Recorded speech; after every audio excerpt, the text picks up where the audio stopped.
pesquisassem aí um artigo sobre biosinalização, certo? Não precisa ser coisa muito grande, eu quero aquela parte essencial. Não vamos fazer, assim, um seminário muito extenso, mas que vocês falem o que é importante nesse assunto. Então, vocês vão pesquisar aí, todo mundo, não é só uma pessoa que vai pesquisar, pesquisa, aquele que encontrar um artigo melhor, né? Aí vocês vão estudar, todos estudam o mesmo artigo, e manda para mim, eu quero que mande para mim o artigo. E eu costumo, nesse assunto de biosinalização, eu mesmo fazer com antecedência a seleção daqueles alunos que irão apresentar. Então, eu selecionei os seguintes alunos. Então, presta atenção aí, quem foi selecionado. Ana Letícia Monteiro, Carolina, Bruno, Maria Clara, Rodrigo, Lauro, Manuela e João Pedro. Isso não quer dizer que os outros não tenham que estudar, eles têm que estudar porque o assunto vai ser cobrado na prova. Então, vocês vão me mandar esse artigo, né, antes da apresentação, e vocês, no dia 23/11, apresentarão o artigo sobre esse conteúdo de biosinalização. E, no momento que estiver apresentando o conteúdo, eu quero que vocês façam links com os assuntos que nós já estudamos, com os conteúdos que já foram estudados. Certo? Ah, isso aqui, ó, vocês lembram daquela aula que foi sobre, sei lá, metabolismo do glicogênio? A relação, fazer esses links para mostrar a relação que realmente tem com todo o conteúdo que foi visto durante o semestre. Entendido? Sim, professor. Sim, professor. Então, pronto. Então, todo mundo pesquisando, não é só aquela, não só são esses que eu citei que vão pesquisar, não. Todo mundo vai se empenhar para procurar um bom artigo para poder ser estudado. Então, aquele que for melhor, que vocês acharem, vocês analisarem, que for mais completo e que for melhor, vocês vão apresentar. Não quero coisa muito extensa. Nós estamos no final do período, vocês estão vendo que vocês estão muito aperreados aí com todas as disciplinas. Então, vamos fazer uma coisa mais light. Certo? Bom, então hoje eu estava na nossa programação um estudo dirigido e a apresentação do vídeo sobre bioquímica do tecido muscular. Mas eu resolvi, porque eu não tive tempo de... Professora, diz. Hoje é seminário de cálcio e metabolismo ósseo. Essa parte aí de biópsia das proteínas e segunda-feira. Olha como eu estava... Ixi, eu botei errado na aula. Não é nada não, então vamos lá. É porque eu me enganei. Eu olhei e achei que era. Pronto, nem preparei. Então, nós vamos lá. Eu tinha até estranhado quando a senhora colocou o mesmo nome. Então, pronto, mas deixa lá que quando for na outra eu boto o outro nome para poder colocar lá no meu programa. Certo? Professora, desculpe interromper, é porque eu queria só tirar aqui uma dúvida sobre a biosinalização. A gente vai pesquisar um artigo e vai apresentar, fazer os slides e apresentar em forma de seminário, né? Vocês vão apresentar, agora já dizer, apresentar o que tem no artigo. Olha, o título do artigo é esse, sobre biosinalização. Ele vai dar lá, tem um título, né? Você vai mostrar o título, vai dizer qual foi o objetivo do artigo, certo? O objetivo do artigo, qual foi a metodologia, se ele tiver apresentado metodologia, se for uma como é que se diz? Se foi uma revisão, você vai dizer que ele pesquisou em tais e tais sites, né? Sim. E vai falar sobre os resultados encontrados, e vai falar, né, resultados em discussão. Discussão, né, o resultado, certo. E a conclusão, o que foi que os autores concluíram? Certo, professora. Certo? Nada. É isso aí. Então, pode explicar. Isso, vai. É só uma dúvida em relação à biosinalização. É porque a senhora escolheu alunos da A e da B. Claro. Então, todos vão ser presenciais, devem ir presenciais, o pessoal da B, que no caso vai estar na semana online. Não é obrigado. Se eu encontrasse uma sala que desse todo mundo, aí tudo bem. Senão vai ser híbrido mesmo. Híbrido, né? Tá certo. Viu? Aí nós faremos como a gente tem feito até agora. Tá bom, combinado. Qual é a que vai estar presente, hein? Turma A. Ah, tá. Hoje tá legal. Então, se não tiver mais dúvidas aí, pode espelhar aí. Desculpe aí, que é porque eu me enganei, não olhei o cronograma e achei que estava... Não tem problema não, professora, acontece. Vamos lá.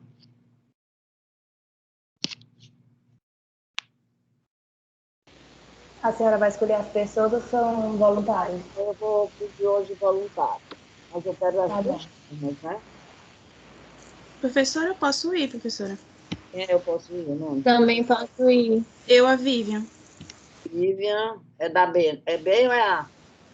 A. Sim, quem mais? Eu posso ir. Edivar, professor.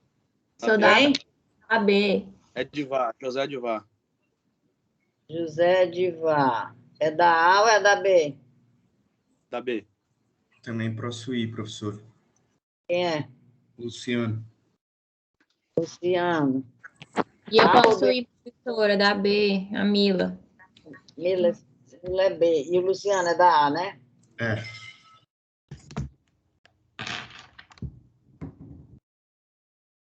Sim. Tem mais alguém? Ou só esse mesmo?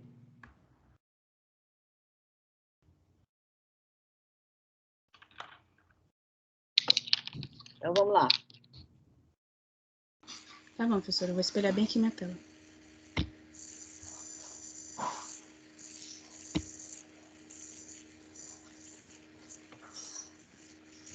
Tá aparecendo aqui minha tela? Apareceu, mas agora falta só botar a tela cheia, né? Ah, eu vou botar. Estão vendo meu laser? Estamos. Sim, tá aparecendo. Ah, tá. Tá bom, só um minutinho aqui.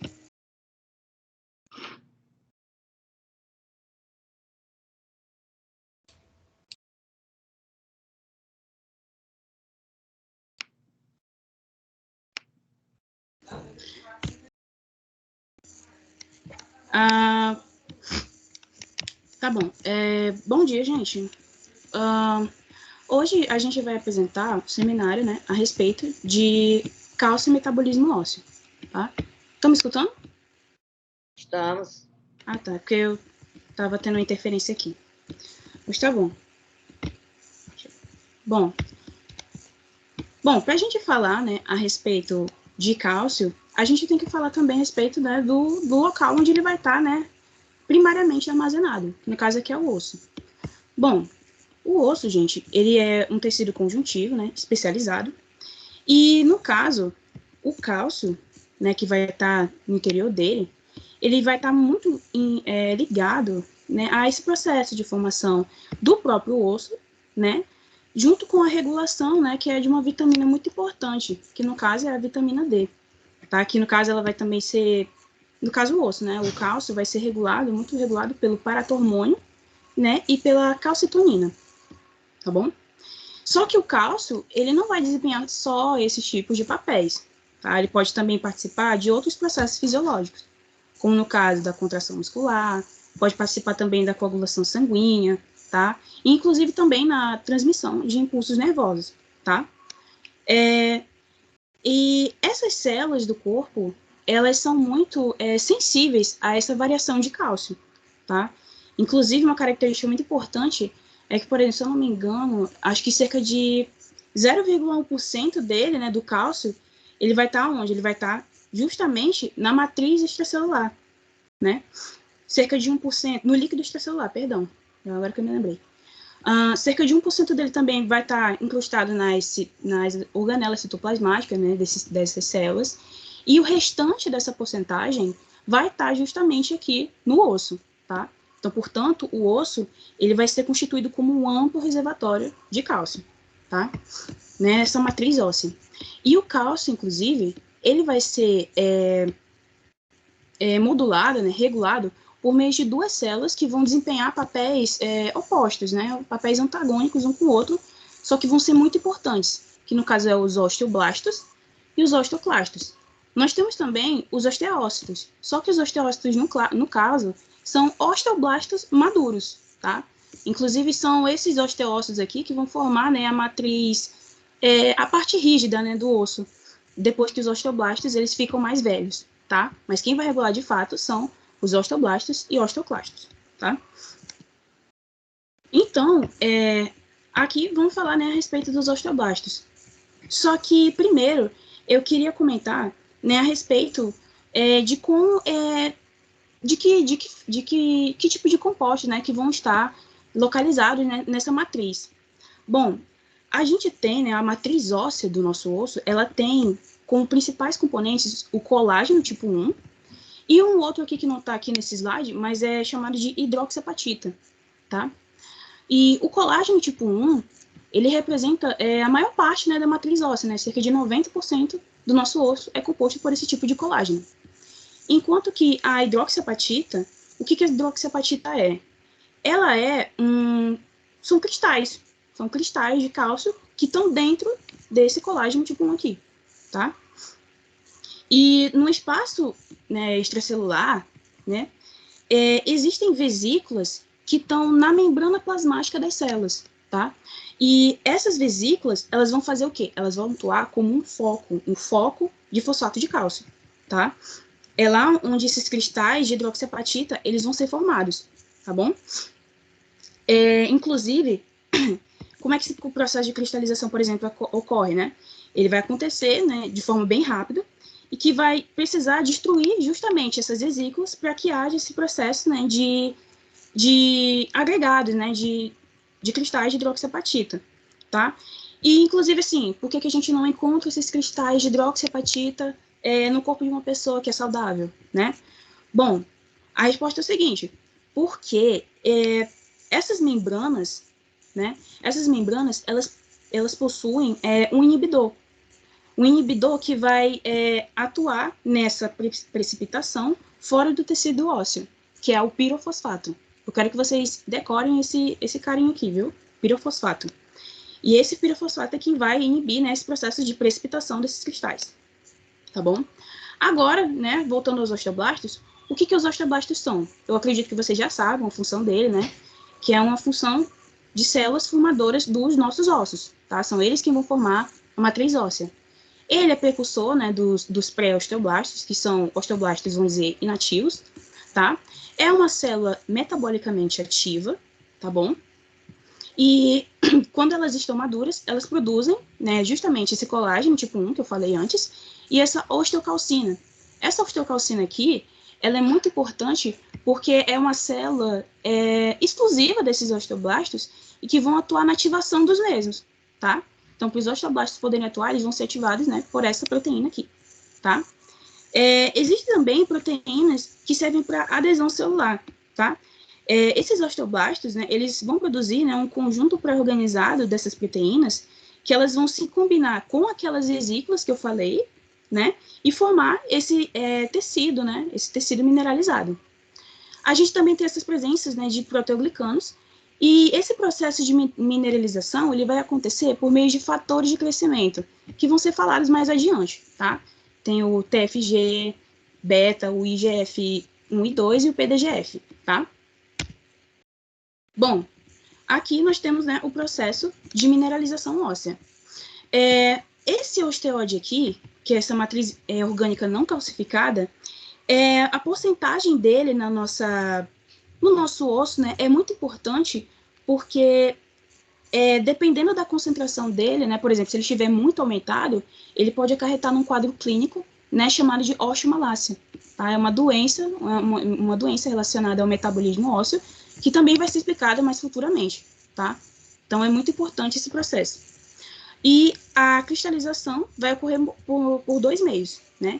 Que é a mineralização, que é a cristalização, que vai atuar com um processo inibidor, o pirofosfato, que eu falei antes, e também a ação dessa fosfatase alcalina. Essa fosfatase alcalina, gente, ela também vai ser secretada pelos osteoblastos, só que o que ela vai fazer? Bom, ela vai inibir esse pirofosfato. Lembra que eu falei que o pirofosfato ele vai inibir a mineralização? Exatamente. Mas como no caso dos osteoblastos eu quero formar osso, então vou precisar inibir quem está inibindo esse processo. Deu para entender? Bom, então aqui a gente tem, né, esse ciclo de remodelação óssea, tá? Aqui, por exemplo, a gente encontra, né, um osso na fase de repouso, tá? Esse osso aqui.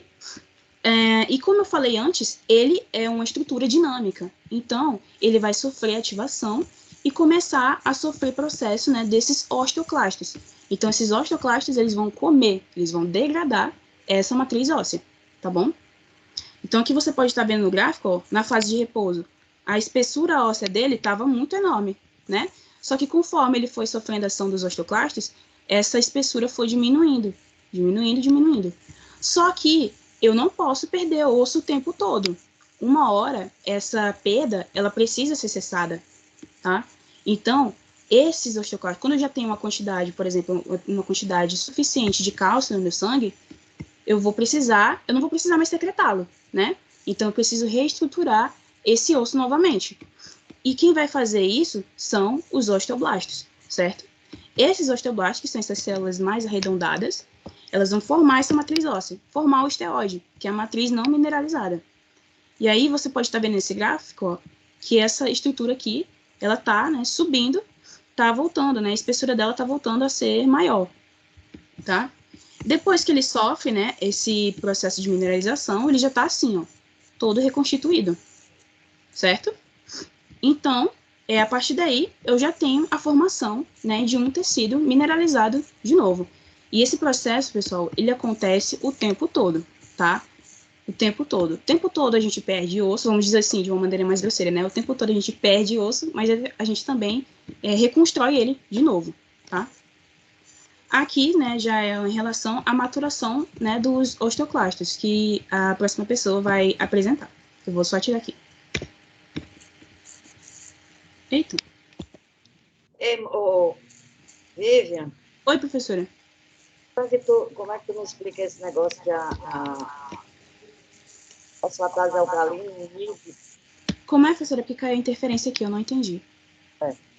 Como é que tu explica essa inibição do pirofosfato pela fosfatase alcalina? Bom, como é que... Diz. Oi? Ah, certo. É aqui. Como é que ocorre a inibição, né, do pirofosfato? Sim. Como é que ela age inibindo esse pirofosfato? Professora, ela vai, por exemplo, pelo que eu entendi, quando, por exemplo, os níveis, né, de cálcio, por exemplo, eles estão elevados, esse pirofosfato, ele vai precisar, né, inibir essa parte aqui, né, inibir a ação, né, desses osteoblastos, entendeu? E aí, quando ela já está, né, no nível assim, bem mais baixo, né, quando o nível de cálcio estiver bem mais baixo, aí já no caso, essa fosfatase alcalina, ela vai precisar, né, inibir o pirofosfato. Foi mais ou menos assim que eu entendi, eu não sei se está certo, professora. Porque, na realidade, o que ela faz é prover... Ela hidrolisa, né? Hidrolisa. Quem foi que falou aí? A Isadora. Eu desliguei aqui. Isadora. Exatamente, a palavra certa não é inibir. Né? É como a Isadora falou. Ela hidrolisa. Esse pirofosfato ele é formado por 2 fosfatos. Então, quando há necessidade desse fosfato, vai haver essa hidrólise e a liberação desse fosfato. Ela é provedora de fosfato. Tá, entendi. Entendi, professora. Eu falei a palavra errada. Me expressei errado aqui. Mas era a mesma lógica que eu queria passar, tá? Agora, já em relação aqui na maturação dos osteócitos, vai ser outra pessoa. Oi? Tá aqui, não tá aparecendo teu slide, não. Não, é porque agora vai ser outra pessoa que vai apresentar, viu? Vivian, tu pode deixar aí os slides? Pois tá bom, eu vou passar aqui. Vou só desligar aqui meu microfone. Obrigado. Mas eu quero o laser, viu? Tá.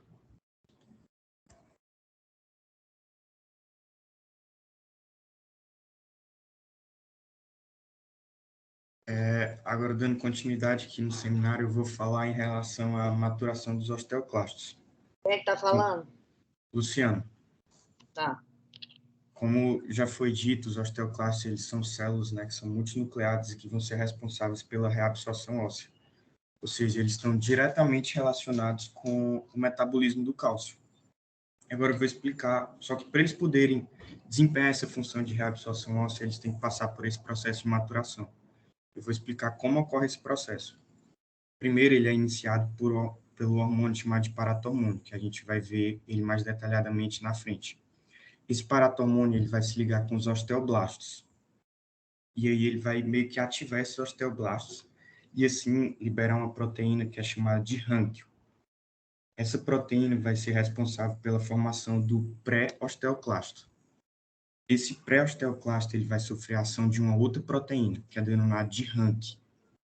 Essa proteína ela vai agir por meio de cascatas de sinalização intracelulares, que vai fazer com que esse pré-osteoclasto ele se transforme em um osteoclasto maduro, pronto para desempenhar sua função, que é a reabsorção óssea.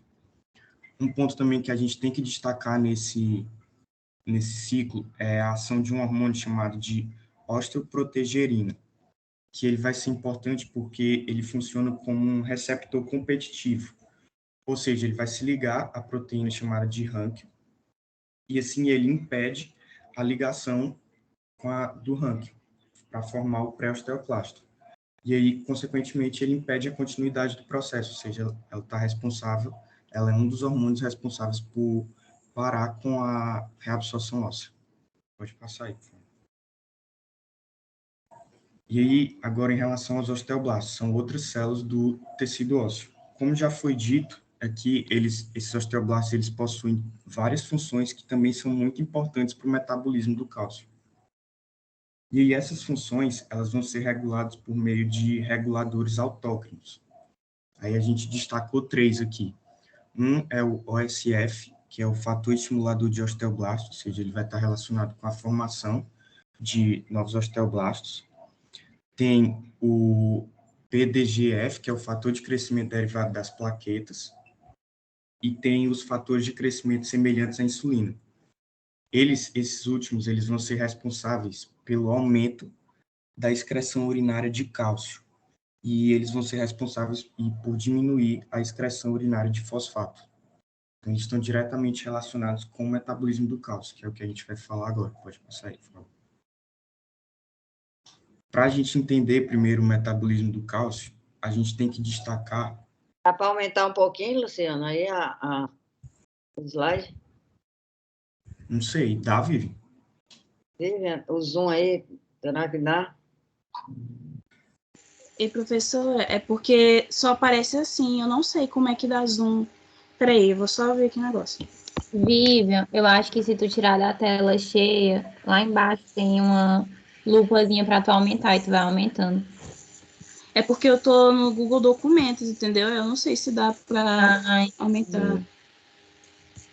Ó, só tem como sair no modo tela cheia, ó. Porque o meu PowerPoint ele não tá pago, eu não tenho recurso. Mas dá para ver assim, bom assim? Ou tá muito pequeno? Tá pequeno, mas não pode aumentar, tem que ser assim. Deixa eu ver aqui. Eu vou tentar aumentar aqui. Não dá não. Dá não. Sinto muito, né? Porque não dá. O meu aqui não pega assim. Vamos lá, Luciano. Tá, então, continuando. Para a gente entender o metabolismo... Volta aí, por favor. Para a gente entender o metabolismo do cálcio, a gente tem que primeiro entender que praticamente todo o cálcio corporal ele vai se encontrar no esqueleto, cerca de 99%. O restante, que é cerca de 1%, vai se encontrar nos dentes ou tecidos moles. Ou seja, a gente pode concluir com isso que praticamente todo o reservatório de cálcio do nosso corpo ele se encontra no nosso esqueleto, nos nossos ossos. E aí, dependendo da nossa necessidade, ou seja, dependendo da quantidade de cálcio circulante no nosso corpo, que esse cálcio circulante ele pode ser encontrado de 3 formas. Uma é sobre a forma de cálcio ionizado, que é a forma que está fisiologicamente ativa. Ela vai ser a forma mais importante, porque ela vai estar ligada com os processos do nosso corpo. Esse cálcio também pode estar ligado à proteína, que ele vai estar ligado principalmente à proteína chamada de albumina, e ele pode também estar combinado com substâncias como citrato ou fosfato. E aí, de acordo com a quantidade desse cálcio circulante, vão ocorrer processos homeostáticos, que são regulados pelos hormônios pelo paratormônio, pela calcitonina e também pela vitamina D, de acordo com a necessidade. Ou seja, se vai precisar absorver cálcio ou se vai, digamos, reservar esse cálcio, fazer um reservatório nos ossos. Outro fato que a gente tem que destacar também no metabolismo do cálcio é a importância de outros órgãos, no caso o intestino, porque ele vai ser importante porque ele vai ser responsável por absorver o cálcio do nosso corpo. E outro órgão importante também são os rins, porque eles vão estar relacionados com a excreção do cálcio, que essa excreção ocorre por meio da urina e das fezes. E aí manter esse cálcio em um nível ok, nem muito elevado, nem muito baixo, é muito importante porque o cálcio ele possui funções vitais no nosso corpo. Alguns que a gente pode destacar é que o cálcio está ligado com a transmissão sináptica, com a coagulação sanguínea, com a contração muscular, com a secreção hormonal e também com a sinalização celular.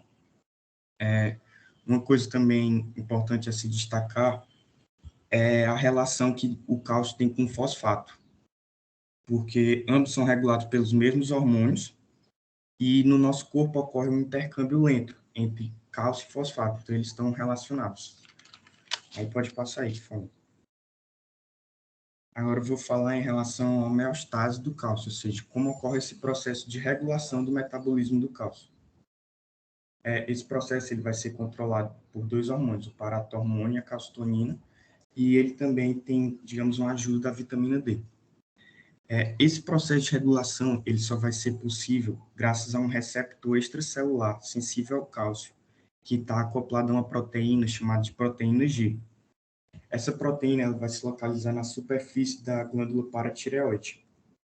E aí, esse receptor, ele percebe qualquer variação no nível de cálcio, se aumenta, se diminui.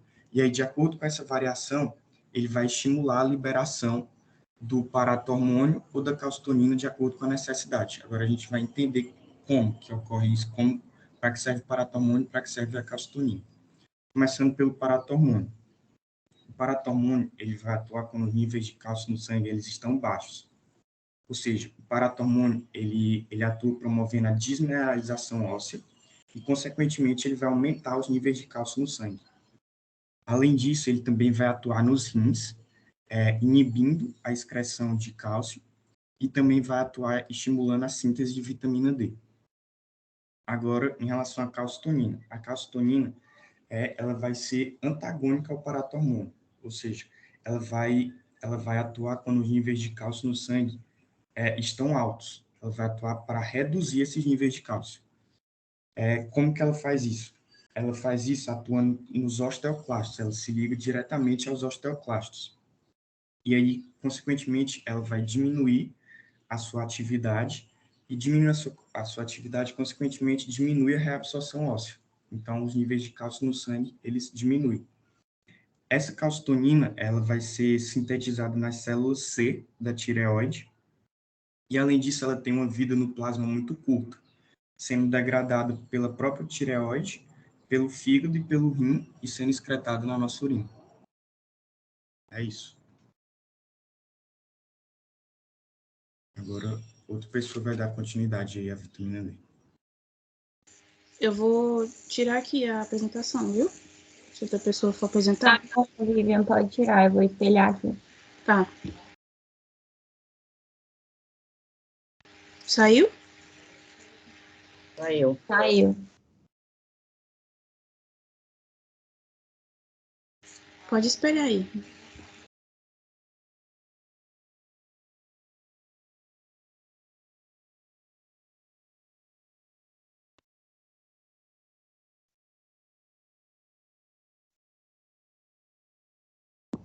Tá aparecendo, tá? Tá. Se puder aumentar, eu gostaria.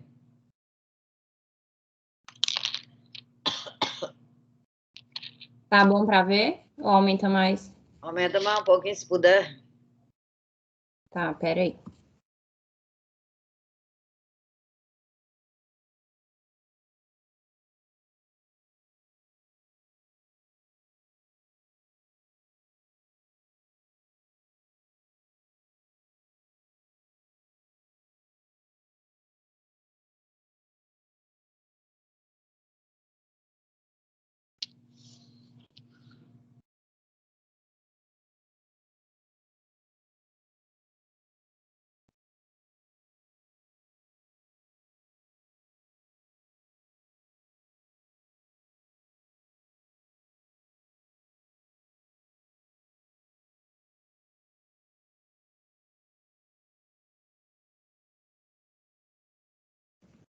Pronto? Melhorou. Agora eu vou só procurar onde é que bota o laser. Na hora que tu espelhar, lá no canto inferior esquerdo vai aparecer um negóciozinho assim. Na hora que tu colocar pra espelhar, não. É, bem aí. Só que se eu aumentar a tela aí não vai ficar grande.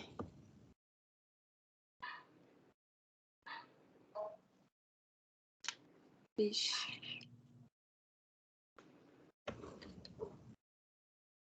Acho que dá pra ir com tua seta mesmo, seta do computador. Não dá não, Mila? A seta eu gosto até mais do que a... Depois eu vou botar a seta mesmo, professora. Eu vou botar.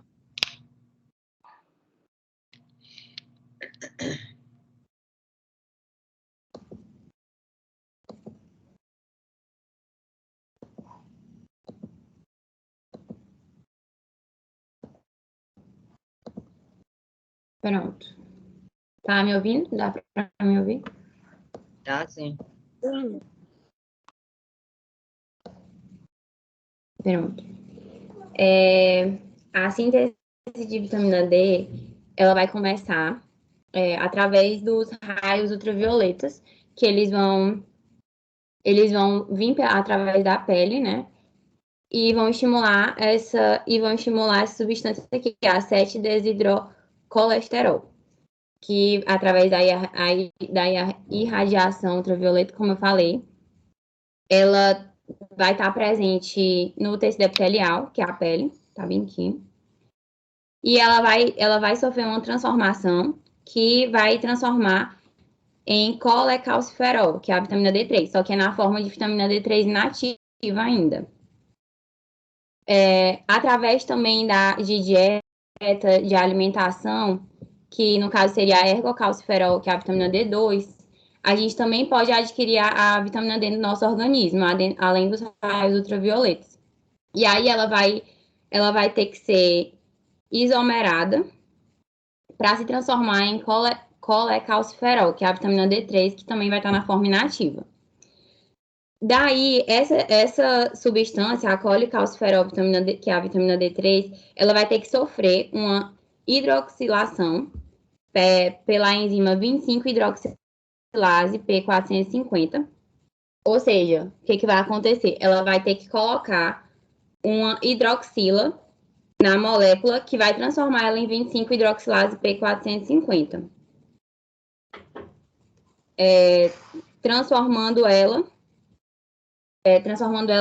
Trazendo ela para o fígado. No fígado, ela vai poder tanto ficar no fígado mesmo, vai poder ficar guardada no fígado, como 25-hidroxicolecalciferol, ou então ela vai poder ser transportada para o rim. Nesse transporte dela para o rim, ela vai ter que sofrer mais uma hidroxilação, e aí ela vai se transformar em um alfa-hidroxilase P450. Transformando ela em 1,25 de hidroxicolecalciferol. Aqui, já nessa enzima, agora sim ela vai estar na forma ativa da vitamina D. Em todos os outros, ela estava com vitamina D, só que de forma inativa. Apenas quando ela vai para o rim, que ela se transforma em 1,25 de hidroxicolecalciferol, que ela vai ter a sua forma ativa. E aí, essa vitamina D, ela vai estimular tanto a liberação de cálcio pelos ossos, como também a absorção de cálcio, e como também vai estimular a absorção de cálcio pelos ossos também. Mas já vou adiantar um pouquinho que vai vir na frente. Ela vai ser ativada, né, com 25 de hidroxicolecalciferol, que é a vitamina D já ativa. Ela também vai ser estimulada pelo paratormônio. Como assim? Por exemplo, quando o cálcio ele está abaixo do nosso organismo, vai ter que ser preciso estimular a absorção de cálcio na dieta. Então, a molécula de vitamina D ativa, ela vai ter que, através da ação do paratormônio, como eu falei, ela vai parar lá no intestino para estimular a absorção de cálcio pelo intestino e estimular indiretamente a absorção de fósforo. Ou então, essa vitamina D ativa também vai estimular a mobilização de cálcio, que vai ser estocada nos ossos para o sangue e estimular o rim a eliminar menos cálcio através da urina. Calma que eu vou explicar já direitinho isso.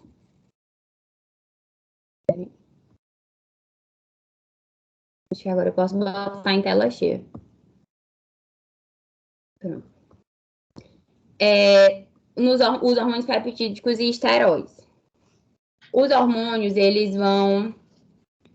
vários hormônios eles vão estimular, eles vão afetar, quer dizer, direto ou indiretamente, a homeostasia do cálcio no nosso organismo.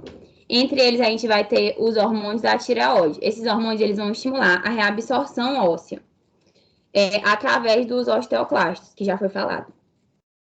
Já os esteroides adrenais e gonadais, esses esteroides, principalmente o estrogênio na mulher e a testosterona no homem, ele vai estimular a função do osteoblasto e, diferente dos hormônios da tireoide, eles vão inibir os osteoclastos.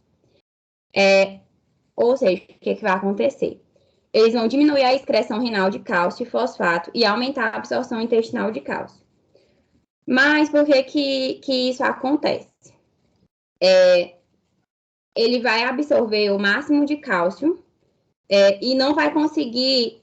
ele vai absorver o máximo de cálcio e ele não vai conseguir ser reabsorvido em um limite de tempo adequado para o nosso organismo. Aí, por isso que vai haver essa excreção de cálcio pela urina. E como o cálcio e o fosfato, eles são antagônicos, quando a excreção de fosfato diminui, a excreção de urina pelo cálcio ela vai aumentar. Então, nos esteroides, a excreção renal de cálcio ela vai diminuir e a de fosfato ela vai aumentar pela absorção intestinal do cálcio. Já nos hormônios de crescimento, eles vão ter um efeito anabólico no osso. Como assim? Eles vão promover o crescimento do esqueleto. Só que os seus efeitos eles vão ser mediados através de fatores de crescimento semelhantes à da insulina, que já foi falado, que é o G1 alguma coisa, que eu não lembro agora o nome. Eu sei que esses hormônios, eles vão estimular, os hormônios de crescimento, eles vão aumentar a excreção de urina do cálcio e vão diminuir a excreção de urina do fosfato, porque, como eu falei, um é antagônico ao outro. Enquanto aqui nos hormônios de crescimento, a urina de cálcio vai aumentar, nos esteroides ela vai diminuir, que eu acabei de falar isso. Enfim, além desses, ainda vi no livro do Bainer, que também uns estudos recentes eles mostraram que a leptina, que o sistema nervoso ele também poderia estar envolvido na homeostase óssea. Mas como assim? A leptina, que ela controla o apetite, como a gente sabe, ela também apresenta um efeito inibitório. Eu não botei aqui no slide, mas estou falando. Ela também vai apresentar um efeito inibitório na formação do osso. Ou seja, pelas pesquisas que eu vi lá no livro, os animais que eles eram deficientes em leptina, eles mostraram um aumento ainda maior da massa óssea. Ou seja, ela também está envolvida na homeostasia do osso, assim como esses outros. A absorção e a excreção de cálcio. O cálcio ele vai ser absorvido predominantemente na parte proximal do intestino delgado. Ele é regulado pela quantidade de cálcio que é ingerida na nossa dieta e por outros dois processos de transporte celular, que é a absorção ativa transcelular saturável, que ela é estimulada pela 1,25 de hidroxicolecalciferol, que foi o que eu tinha falado anteriormente quando eu expliquei a síntese da vitamina D. E também pela absorção paracelular não saturável, que vai ser controlada pela concentração de cálcio no lúmen, que é em relação à concentração de soro. Aí aqui está dizendo que em um adulto normal o equilíbrio de cálcio ele é mantido.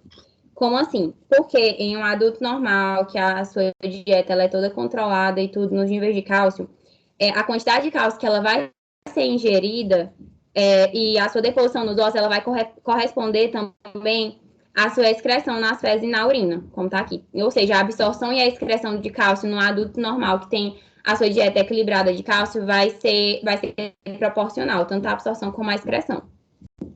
Já crianças elas têm um equilíbrio positivo de cálcio, enquanto que os idosos e pessoas com condições patológicas podem apresentar um equilíbrio negativo. Por isso que também tem muitas doenças relacionadas, que vão ser faladas já, muitas doenças relacionadas ao idoso com desequilíbrio de cálcio no organismo, como osteoporose, já vai ser falado direitinho.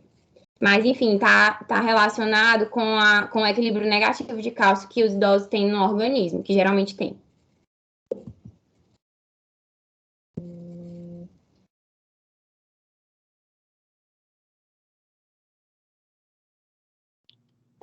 Edivar? Bom dia, professora. Eu vou falar agora um pouquinho sobre o distúrbio do metabolismo do cálcio e dos ossos. Quem está falando é o José Edivar. Eu vou começar pela hipercalcemia. A hipercalcemia é resultado da reabsorção óssea excessiva. As principais causas desse distúrbio são hiperparatiroidismo primário e câncer. Essas duas causas são responsáveis por 90% da hipercalcemia. Mas há outras, como, por exemplo, também a vitamina D, que eu vou falar um pouco adiante. O hiperparatireoidismo primário é resultante do excesso de paratormônio produzido por uma ou mais glândulas paratireoides. A medição desse paratormônio permite distinguir com mais facilidade se a hipercalcemia é de origem do hipertireoidismo primário ou de origem não paratireoide. Na hipercalcemia de hiperotireoidismo primário, é possível observar um aumento dos níveis de paratormônio, enquanto na origem de não paratireoide, os níveis de paratormônio se encontram frequentemente baixos. Aqui, só a título de curiosidade, vale destacar que o hiperparotireoidismo primário é relativamente comum, tendo uma incidência de 1 a 500 casos, de um caso a cada 500 pessoas. Agora eu vou falar em relação ao câncer, né? Por que o câncer causa a hipercalcemia? Estudos indicam que os tumores produzem proteína relacionada ao paratormônio. E apesar dos níveis de paratormônio serem baixos, essa proteína atua de forma semelhante. O que ela faz, né? Ela estimula os osteoclastos a reabsorver a matriz óssea. Dessa forma, irá causar a hipercalcemia. Vale destacar que a produção dessa proteína é comum nos tumores de mama, rim e pulmão, sendo mais rara em câncer hematológico, gastrointestinais e da cabeça e do pescoço. Em relação também à vitamina D. O aumento do uso terapêutico desses potentes análogos da vitamina D torna a toxicidade dessa vitamina a terceira causa mais comum de hipercalcemia. Aí alguns sintomas, né, que foi retirado do livro do Bynes. Pode passar, Mila. Mila? Pronto. Agora eu vou falar um pouco sobre a hipocalcemia. As alterações de cálcio ionizado podem ser resultado de mudança do pH do plasma. A alcalemia aumenta a concentração de cálcio ligada às proteínas, e dessa forma diminui a concentração de cálcio ionizado. Os sinais clínicos são principalmente devido à irritabilidade neuromuscular e são mais graves quando o início da hipocalcemia é agudo.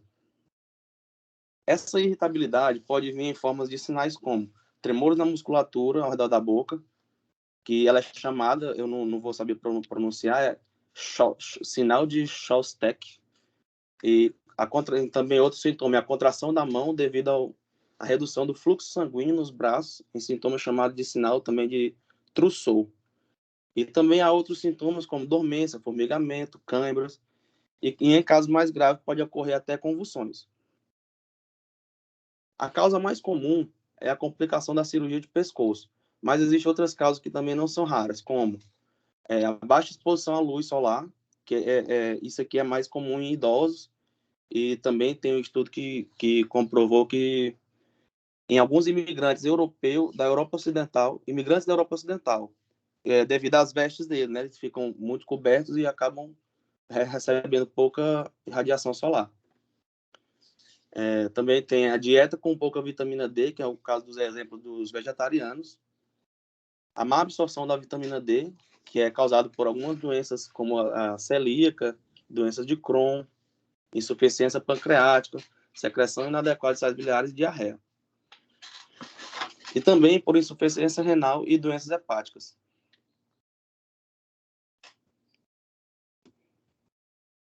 Pode passar, Mila.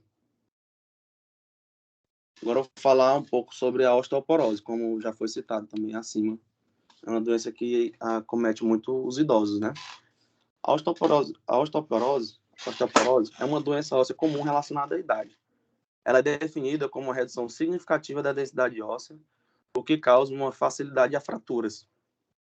Uma curiosidade sobre essa doença é que 70 milhões de pessoas em todo o mundo correm o risco de tê-la um dia, né? De acabar desenvolvendo essa doença.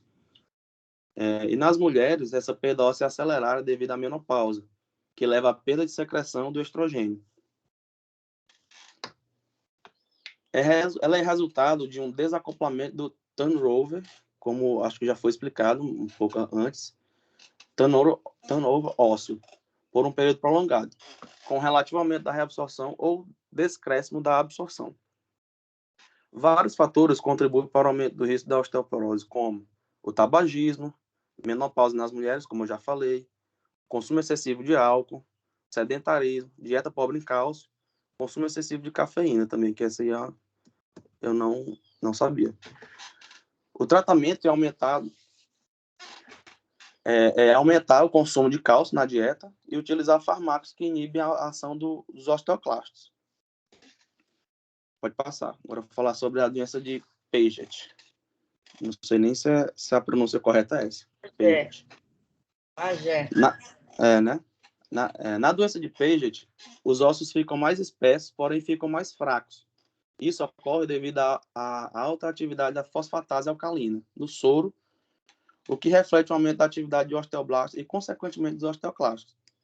Esses osteoclastos são grandes, numerosos e multinucleados e passam a quebrar o colágeno de forma intensa, o que resulta as altas concentrações de hidroxiclorina, piridinolinas e fragmentos de colágeno no soro e na urina. O seu tratamento dessa doença é com o uso de bifosfonatos, que apresentam atividade antiteoclásticas, né? Que é o mesmo para inibir os osteoclastos, como o nome já fala. Pode passar, Mila. E a osteomalácia. Vou falar um pouquinho sobre ela também, que ela não tem no livro do Baynes. A osteomalácia é uma doença óssea metabólica caracterizada pela mineralização incompleta da porção orgânica da matriz subjacente do tecido ósseo maduro, que é o osteoide, após o fechamento da placa efisária em adultos. Nos ossos em crescimento, ocorre a perda de maturação e da mineralização das células cartilaginosas na placa de crescimento. Ela é semelhante ao raquitismo. Está relacionada à anormalidade do metabolismo da vitamina D, possui baixos níveis de ácido sérico ajustado e sérico de fosfatase, altos níveis de paratormônio. A osteomelácia é caracterizada por dor óssea difusa, curvamento lateral dos membros inferiores e um andar claudicante, que eu pesquisei, como se fossem as pernas curvadas. Pode passar. Agora a Isabelle vai comentar um quadro clínico aqui para a gente.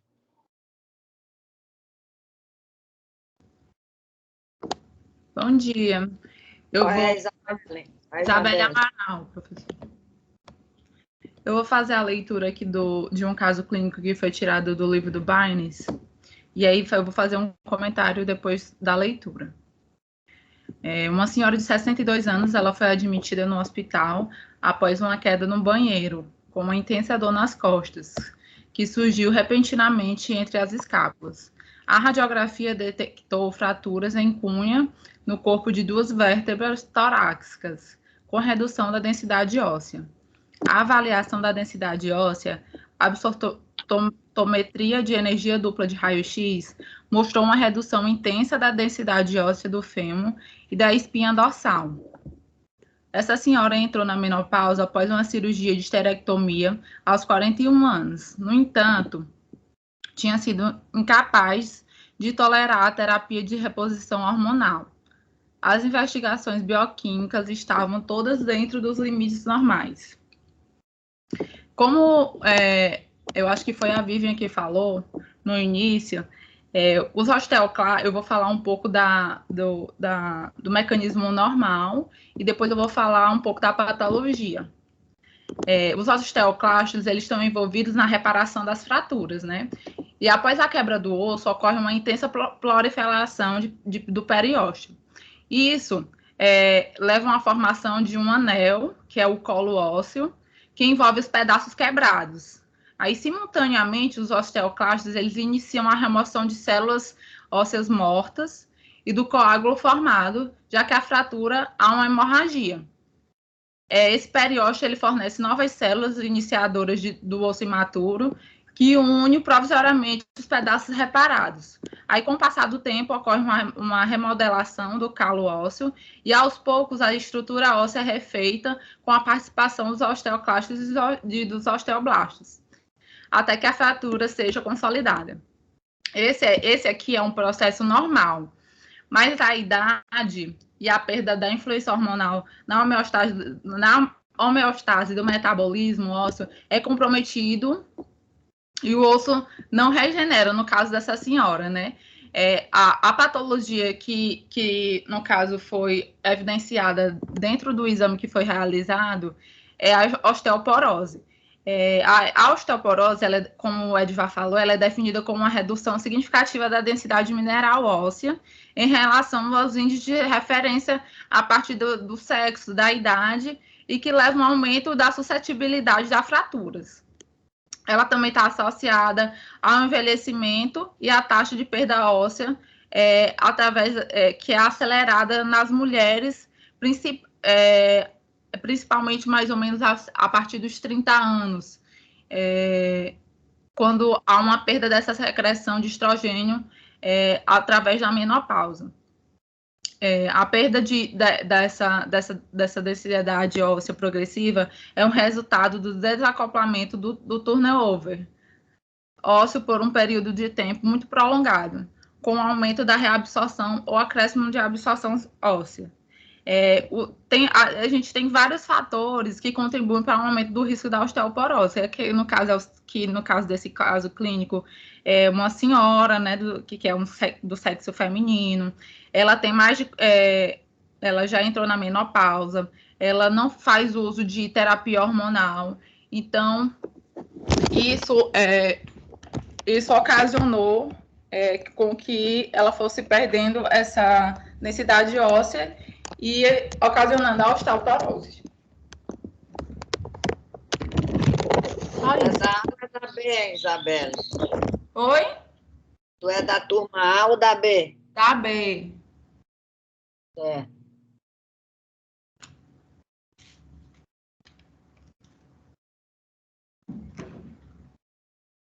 Quem quer fazer mais algum comentário aí?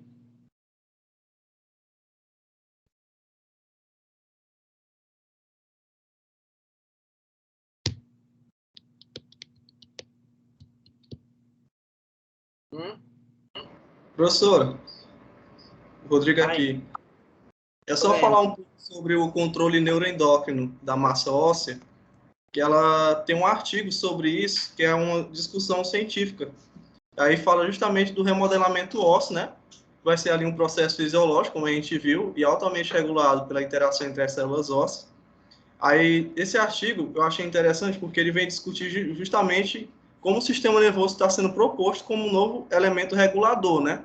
A gente viu a regulação a partir lá do rank L, do rank e desses outros sistemas, e esse artigo ele vai abordar na literatura a evidência do controle neuroendócrino, né, na massa óssea, tanto a nível clínico como experimental. É só uma curiosidade que eu estava vendo quando eu estava pesquisando que eu achei interessante de falar. Também envolve a questão neuroendócrina na regulação de todo o processo.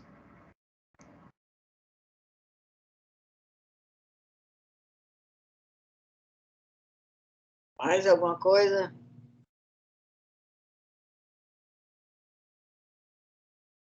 Da Letícia, não quer falar, não? Professora, Isso. eu pesquisei algumas coisinhas a mais a respeito das doenças relacionadas ao cálcio, fora do livro do Bides, assim, artigos na internet. Se a senhora quiser que eu fale um pouco. Quero, sim. Vamos lá. É o Eduardo que está falando, da B. Eu viu? sei. É da A ou é da B? É da B, né? Da B, isso. Falar um pouquinho aqui da hipocalcemia primeiro, que o Vavá tratou. Primeira doença que ele tratou. A hipocalcemia, ela é a diminuição dos níveis circulantes do cálcio livre no sangue. Na maioria das vezes, quando ela é leve, ela não provoca qualquer tipo de sintoma e costuma ser identificada no resultado do exame de sangue. No entanto, quando a quantidade de cálcio está muito baixa, podem surgir sintomas graves, como espasmos musculares, confusão mental, convulsões, como será vista já, que eu vou tratar melhor sobre isso. Reforçando o que já foi falado aqui no seminário, o cálcio é um mineral essencial para a saúde dos ossos e para o metabolismo orgânico. E os seus níveis no sangue são regulados principalmente pela glândula paratireoide e pela vitamina D, que fazem um equilíbrio entre a absorção do cálcio na alimentação, a distribuição nos ossos e no organismo e sua eliminação pelos rins. Tratando um pouquinho das causas da hipocalcemia. As principais causas incluem o hipoparatireoidismo, especialmente quando há lesão ou remoção das paratireoides, que pode acontecer em razão de uma cirurgia no pescoço, que é uma das principais causas, como também durante a retirada da tireoide, ou irradiação durante o tratamento de um câncer, por exemplo. Outra causa pode ser o pseudo-hipoparatireoidismo, quando o corpo perde a sensibilidade e não consegue responder aos níveis de paratormônio. Outra causa também que eu posso citar, as deficiências no desenvolvimento das paratireoides, com uma síndrome chamada síndrome de George, que afeta bebês recém-nascidos. Também a deficiência da vitamina D, baixa ingestão ou má absorção do cálcio. Também pode decorrer de doenças renais, que dificultam a ativação da vitamina D e podem provocar maior excreção de cálcio na urina. Também efeito colateral de alguns medicamentos causam a hipocalcemia, como alguns medicamentos que eu vou tratar agora, o asparaginase, cisplatina, rifampicina, cetoconazol e anticonvulsivantes ou bifosfonatos, por exemplo. Também decorre de alterações no nível de outros sais minerais que interferem nos níveis de cálcio, como o excesso de fosfato ou falta de magnésio. Também do alcoolismo crônico. Além disso, a hipocalcemia ela pode ser uma complicação da pancreatite aguda, pois os ácidos graxos liberados pelo pâncreas, que está inflamado, eles podem interferir na quantidade de cálcio. Diagnóstico dessa doença. Ela é diagnosticada através da dosagem do cálcio livre no sangue, chamado de cálcio iônico. O valor normal ele varia entre 8,8 a 10,7 miligramas por decilitro, sendo considerado hipocalcemia qualquer valor inferior a 8,8. Esses valores, às vezes, variam um pouquinho, dependendo do laboratório, mas fica nessa faixa de 8,8 a 10,7 miligramas por decilitro. O médico, para fechar o diagnóstico e identificar a causa do problema, ele pode precisar fazer alguns exames complementares nos rins, nos hormônios e também em outros componentes do sangue, como a dosagem do paratormônio, vitamina D, fósforo, magnésio. Entre os sintomas da hipocalcemia, embora ela não apresente sintomas nos casos mais leves, quando os níveis de cálcio eles ficam muito baixos ou eles abaixam de forma repentina, abrupta, podem surgir sinais como câimbras, espasmos musculares, formigamento na boca, nas mãos e nos pés, convulsões, sudorese, náuseas e vômitos, cólicas abdominais e crise de asma. Quando a hipocalcemia é crônica, ela também pode causar pele seca, unhas quebradiças, queda de cabelos, erosão dos dentes, além de nervosismo, ansiedade, confusão mental, alteração na memória e tremores. O tratamento da hipocalcemia depende da causa, também da gravidade do caso, do quadro e da presença ou não de sintomas. Quando há uma hipocalcemia grave e com sintomas, é necessária a reposição do cálcio. Pode ser na forma de glucanato de cálcio, ou cloreto de cálcio, pela veia, até que haja o alívio dos sintomas, cessem. No caso da hipocalcemia leve, podem ser indicados suplementos de cálcio e aumento da ingestão de alimentos com cálcio. Também é necessário investigar a causa e solucioná-la, que pode incluir a reposição do magnésio, vitamina D, além do tratamento de alterações renais ou das paratireoides. O senhor falou um pouquinho da hipocalcemia, mas eu também pesquisei um pouquinho a mais sobre a hipercalcemia e a osteoporose. Se a senhora quiser que eu fale, continue. Vai. Quem aqui ia falar? Era a Ana Letícia. Deixa ele terminar aí, Ana. Tu vai falar? Eu ia falar um pouquinho da osteoporose, que eu tinha pesquisado, mas se o Eduardo preferir, tudo bem. Não, então, Eduardo, deixa ela falar da osteoporose, aí tu fala da outra que tu pesquisou aí. Tá bom. Ana Letícia Barros, eu quero falar um pouco sobre o raquitismo. Certo. Então, professora, dá continuidade, Eduardo. Eu termino logo, aí depois eu passo para elas, tá bom? Exatamente, é isso que eu ia dizer. É porque também eu pesquisei um pouquinho de osteoporose, eu posso iniciar e deixar na Letícia finalizar. Não, deixa a Ana falar só, deixa ela falar sobre osteoporose. Perfeito, tá bom. Vai, continua. A segunda doença que o Edivar falou foi a hipercalcemia. A hipocalcemia é o contrário da hipo, né, que eu tratei agora, que ela corresponde ao excesso de cálcio no sangue. São verificadas quantidades acima daquele limite que eu tinha dado, acima de 10,7 miligramas por decilitro do cálcio iônico no exame de sangue. E pode ser indicativo de alterações das glândulas paratireoides, tumores, doenças endócrinas, também efeito colateral de alguns medicamentos. Geralmente, ela não costuma provocar sintomas, nos casos leves, ou quando é casos graves, acima de 12 miligramas por decilitro, pode provocar alguns sintomas assim, como prisão de ventre, aumento da quantidade de urina, sonolência, fadiga, dor de cabeça, arritmias e, em casos assim, bem graves, até o coma. As causas da hipercalcemia envolvem insuficiência renal crônica, excesso de vitamina D, principalmente para algumas doenças que podem trazer esse excesso, como a sarcoidose, tuberculose, também o excesso de consumo dessa vitamina. Pode ser também decorrente de efeito colateral do uso de alguns medicamentos, como o lítio. Também pode decorrer de tumor nos ossos, rins ou intestino, em fase avançada. Tumor também nas ilhotas pancreáticas. Tem uma síndrome que eu vi, professor, também pode causar hipercalcemia, que é a síndrome Milk-Alkali. Acho que é assim que se pronuncia. Também a doença de Paget, né, que o Edivar falou. Hipertireoidismo. Os sintomas da hipocalcemia podem ser dor de cabeça, cansaço excessivo, sensação de sede constante, vontade frequente de urinar, náuseas, vômitos, diminuição do apetite, alterações do funcionamento dos rins e risco de formação também de cálculos renais, câimbras nos músculos ou espasmos musculares, também arritmias cardíacas. Diagnóstico de hipocalcemia. ele, como eu já falei, ele pode ser confirmado através do exame de sangue, que detecta o valor de cálcio acima de 10,7 miligramas por decilitro. Após a confirmação dessa alteração, desse diagnóstico da doença, o médico ele pode solicitar exames complementares, que incluem a dosagem do paratormônio, exames de imagem, como a tomografia ou ressonância, para investigar a existência de algum câncer que possa causar essa doença. Também a avaliação do nível de vitamina D, as funções do rins. Sim, a hipocalcemia e a hipercalcemia elas estão muito relacionadas, porque só muda a questão da quantidade, né? Se está abaixo, se está acima do limite normal. Agora eu passo minha palavra para a Ana Letícia, fala de osteoporose. Certo. Bom, a osteoporose, ela é uma doença muito, muito comum. Ela é a doença que mais tem no mundo inteiro. Ela só fica atrás das doenças cardiovasculares, que a gente até viu em um seminário, tudo explicadinho em relação a elas. Elas atingem cerca de 10 milhões de pessoas no Brasil e 200 milhões de pessoas no mundo inteiro. Então, ela é muito comum.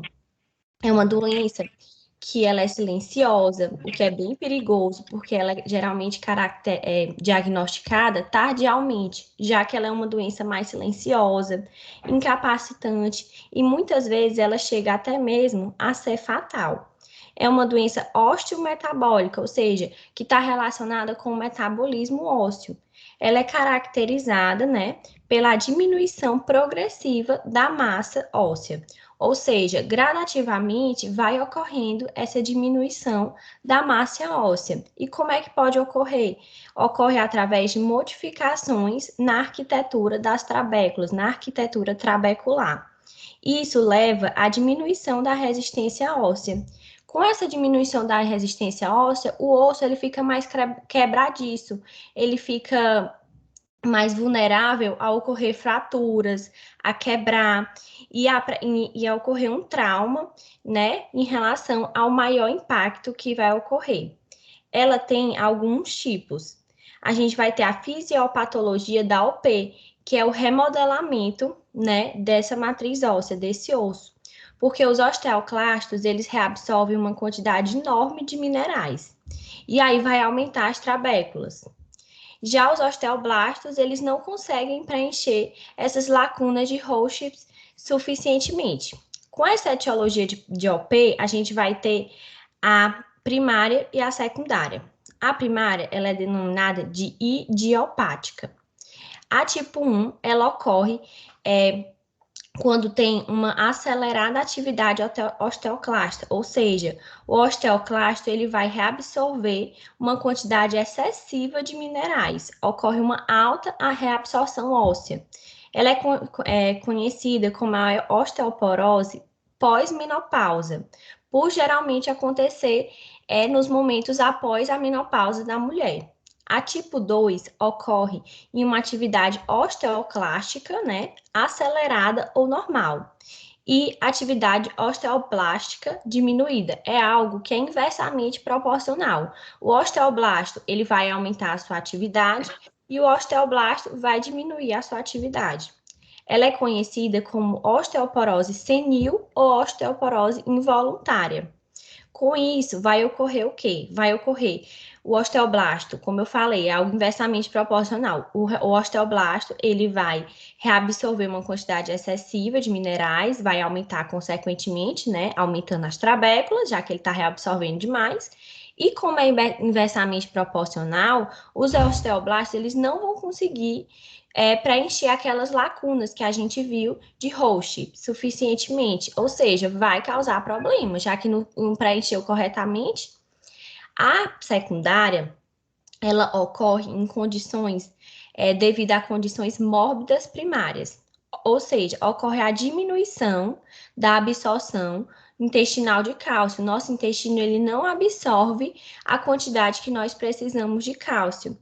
Vai ocorrer o hipostrendinismo precoce, uma baixa absorção de vitamina D, que eu vou falar um pouco mais em relação a isso, distúrbios do sistema endócrino, que é a causa mais comum dessa secundária. a gente tem alguns fatores de risco que podem desencadear, que a gente tem que estar alerta em relação a isso. Porque, como eu falei lá no comecinho, a osteoporose, ela é uma doença fatal, mas ao mesmo tempo é uma doença silenciosa, ou seja, ela é muito perigosa. E também é muito comum, né? 10 milhões de pessoas no Brasil têm essa doença, é uma doença muito comum. Alguns fatores que a gente não pode mudar, que a gente tem só que aceitar e que tem que acompanhar através de exames, são pessoas que têm uma idade após 50 anos, ela também afeta mais mulheres, como eu citei até mesmo a osteoporose primária, tipo 1, que ela atinge mais após a menopausa, ou seja, ela atinge mais mulheres, né? Ela atinge só mulheres, que é após a menopausa, então é um fator que também é de risco para a osteoporose. Também tem a hereditariedade, o histórico familiar, o tamanho dos ossos, a questão da calcianina, caucasiano. E também tem o tamanho dos ossos, que a gente chama de brevilíneos.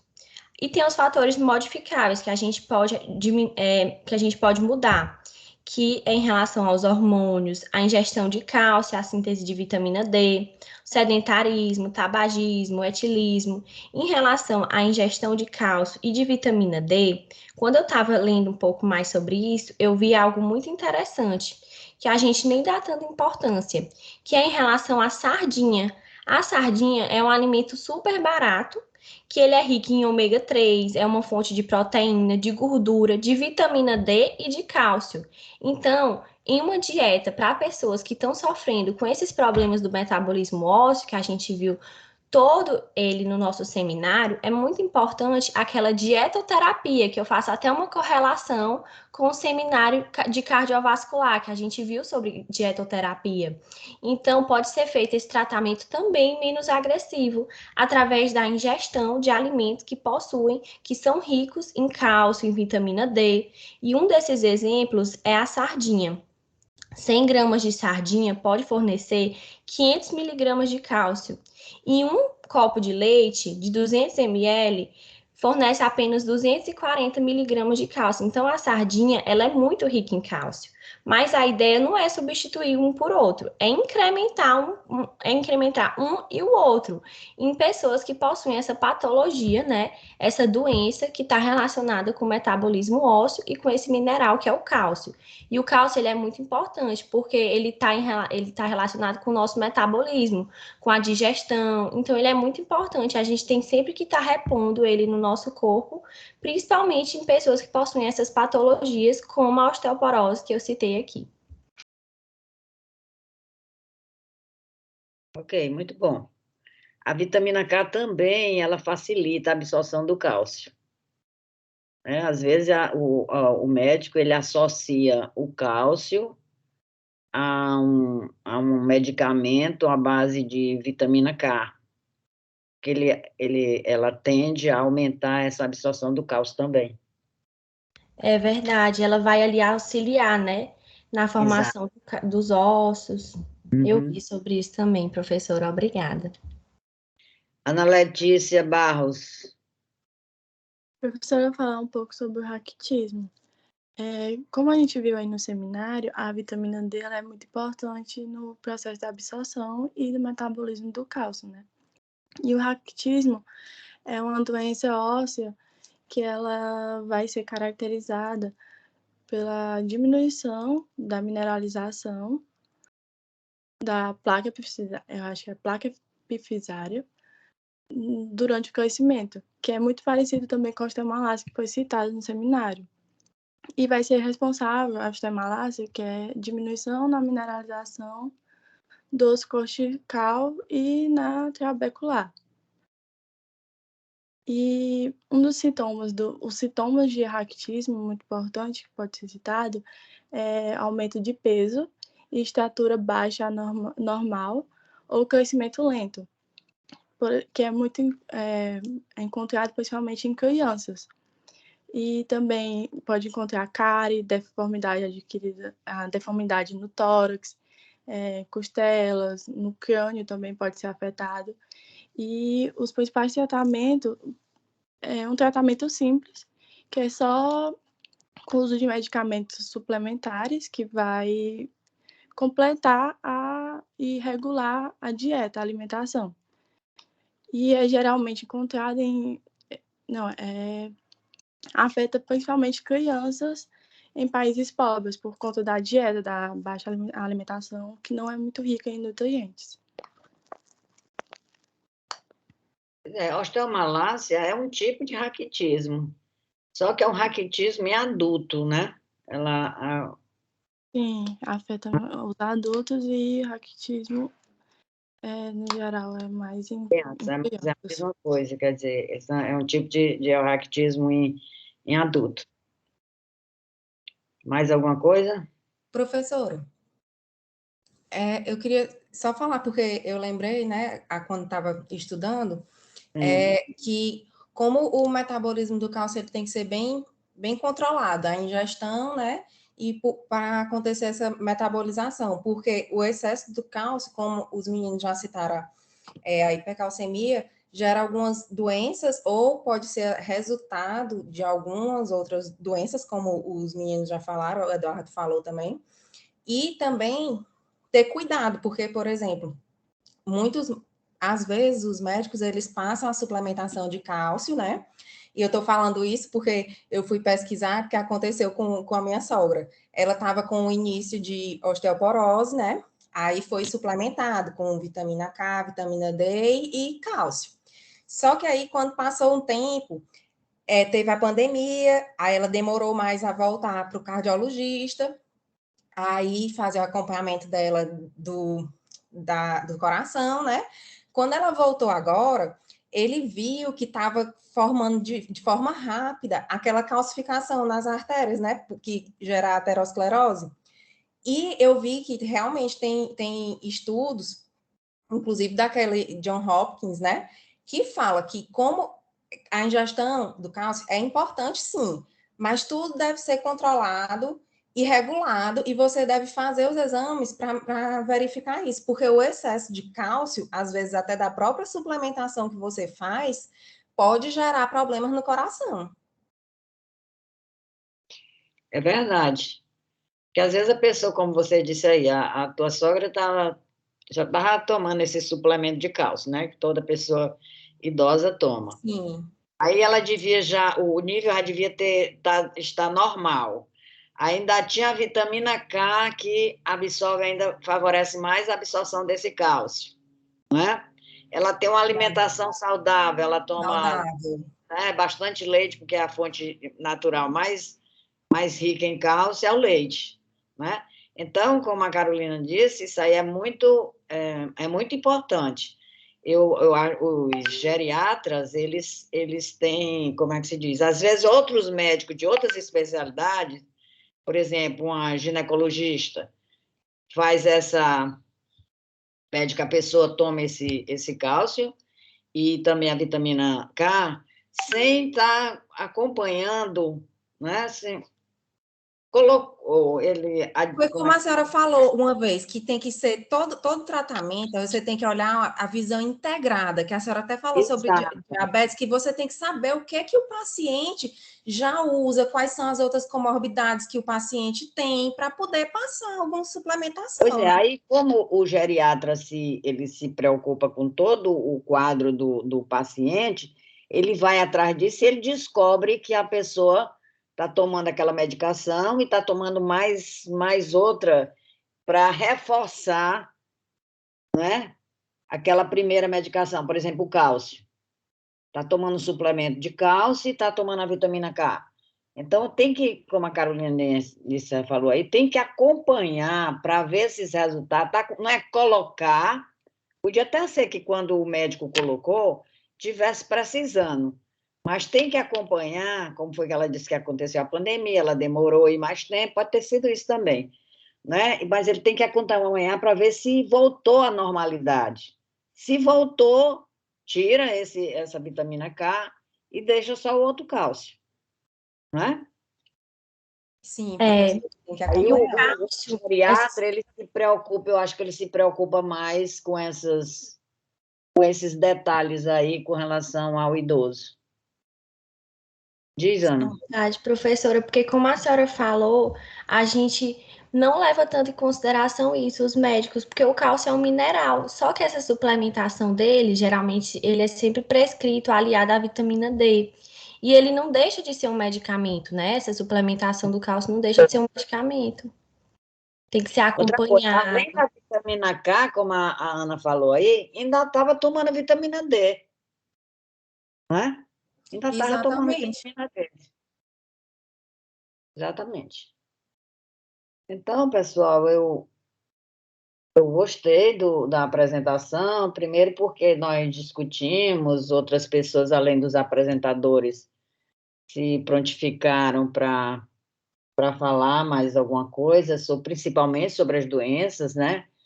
Que eu tinha achado até que o Edivar tinha faltava mais alguma coisa, mas eu acho que foi através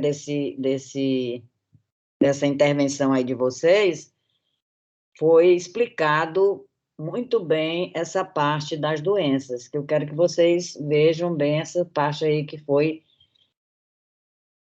reforçada aí por esses outros alunos. Outra coisa é parabenizar aí o Luciano, eu não me lembro dele ter apresentado o seminário, mas ele tem facilidade, eu vi que ele explica muito bem, explicou muito bem a parte dele.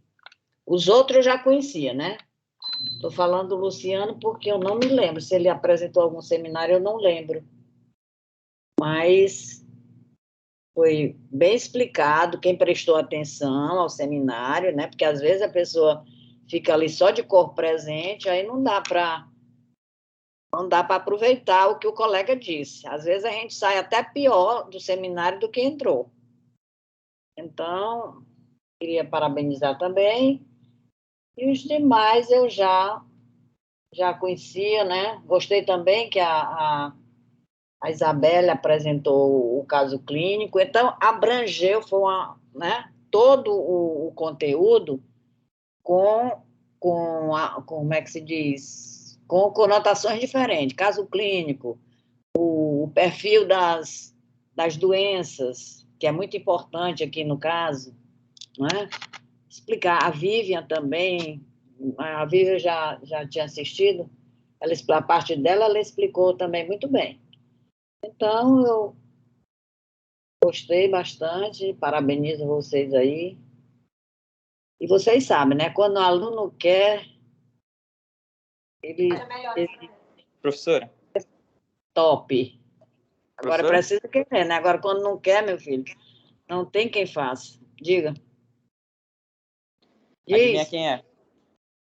Ah, é o que eu estou intrigado com ele. André, Acabei de chegar aqui na sala, me falaram que a senhora está em casa. Aí é entrosado. A senhora está bem, professora? Me falaram que a senhora amanheceu meio doentinha. Quer dizer, melhorei não, estou do mesmo jeito ainda. Eita, mas vai melhorar. Vou melhorar, igual a ti. Professora.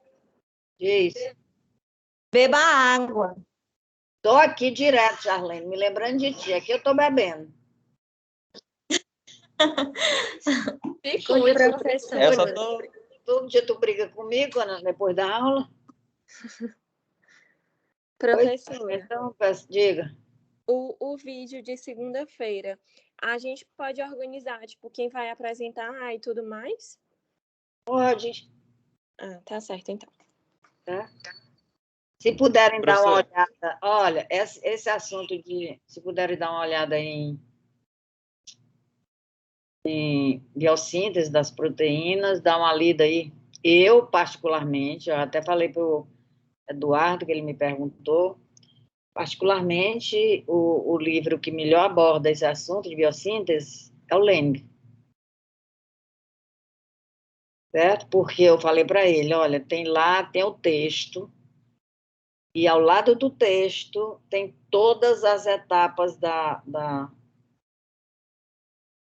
como é que se diz? Da síntese de proteínas. Diz. Professora. Diz. E professora, o TCD é para entregar dia 26 mesmo, é? TCD, eu tenho que olhar aqui. TCD. Tem que entregar, não, tem que apresentar. Certo, dia 26. Aí quem escolhe é a senhora ou a gente? Não, eu vou escolher um apresentador e vocês escolhem aí um voluntário. A senhora vai escolher só no dia ou a senhora vai escolher antes? Ah, só na hora. Ah, tá certo. E, professora, e outra coisa, o TCD vale quanto? Vale 7. Ah, sim, tá certo. A senhora pode explicar como é que vai ser o somatório dessa última nota? Que eu não já entendi. entreguei para vocês. Dá uma lidinha lá, que eu não estou podendo falar muito, não. Ah, pois tá bom. Obrigada. Ei, Mila, quando eu mandei o cronograma da última unidade... Lá embaixo tem, eu acho. expliquei, tá? Ah, sim, eu vou olhar aqui, professora. Professora, o vídeo da segunda vai ser no horário da prática, não é isso? Eu não, como é que se diz? A Noélia, não, deixa eu ver que dia é, 22, é? Né? Segunda-feira não é 22, pessoal? Professora. Sim. Professora. Para a gente juntar as turmas, se eu podia juntar as turmas, eu disse que podia.